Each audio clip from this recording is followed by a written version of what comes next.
How can you label me without knowing me first?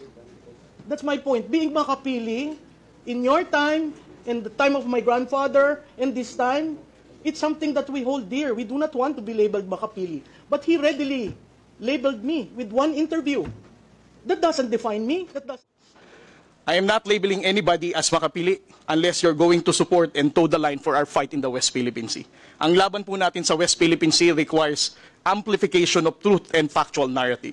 Let us not distort the messaging of the Philippine government. Ang laban po ng West Philippine Sea, hindi lamang po ito laban ni Pangulong Bongbong Marcos. Laban po nating lahat ito bilang Pilipino.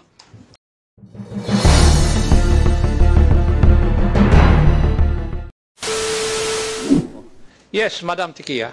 Mr. Chairman, I would just like to, with the indulgence of the Chair and the members, I also take exception to what the Commodore has labeled me as being makapili. In my testimony the first time, I said I am not pro-China, I am pro-Philippines. But I'm not makapili. He labeled several people as being makapili. And ako po'y apo ng isang guerrilla. So I took offense on that and I stopped following him. Ang nangyayari ho kasi reverse ngayon eh. Pag ang tao nasa gobyerno, nililabel ka as being makapili, just like that. And you know the reason, Mr. Chairman, why he called me makapili? I had an interview with a Chinese journalist. That doesn't make me makapili. That doesn't make anyone makapili. So, wag sana po natin dadalhin yung usapan sa kune-question yung katauhan ng tao. That's why I never followed him. I used to follow him.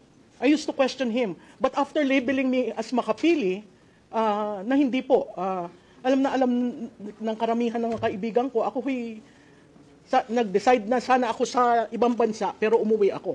Pero for a man in uniform to call me makapili, that's insulting. Yun lang, sir.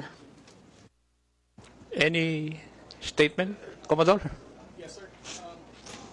The Global Times is a known propagandist of the Chinese government. If you're going to look at those personalities na in-interview ng Global Times, you're going to doubt what is the objective, why such personalities are being interviewed.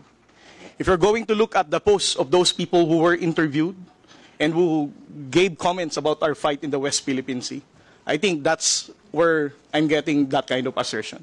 Again, this is just an opinion, but those opinion is guarded on what I have seen so far in their social media posting, about how they reacted on our responses in the West Philippine Sea, about how they downplayed the level of aggression that the armed forces of the Philippines and the Philippine Coast Guard is experiencing in the West Philippine Sea, not to mention the abuses of the Chinese Coast Guard against the Filipino fishermen in Bajo de Masinloc.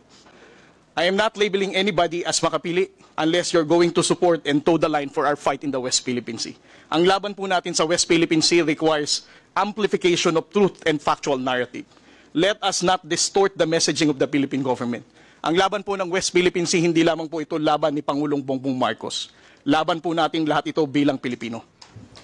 I agree with you, but that doesn't give you the right to label people unless you have concrete pieces of evidence. When you label people wrongly, you are committing a crime. Would you agree with that, Commodore? Yes, sir. I definitely agree. And that's why I'm looking into my social media whether I clearly identified Ms. Malu Tikia as a makipili. Sir, you tagged me. That's why I stopped following you. And that was, sir, Mr. Chairman, that is one interview.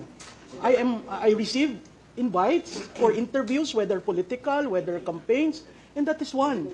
How can you label me without knowing me first? That's my point. Being makapili, in your time, in the time of my grandfather, and this time, it's something that we hold dear. We do not want to be labeled makapili. But he readily labeled me with one interview. That doesn't define me. That doesn't define my belief in the Philippines and on South China Sea. At Commodore, ang laban ho sa South China Sea, nagsimula pa yan nung unang-una pa. Mr. Chairman, point of order, Mr. Chairman. Thank you, Mr. Chair. Yes. Kaya nga po, nagkakaroon ng hearing na ganito dahil nagiging problema na natin yung fake news Otherwise, this issue would not reach Congress.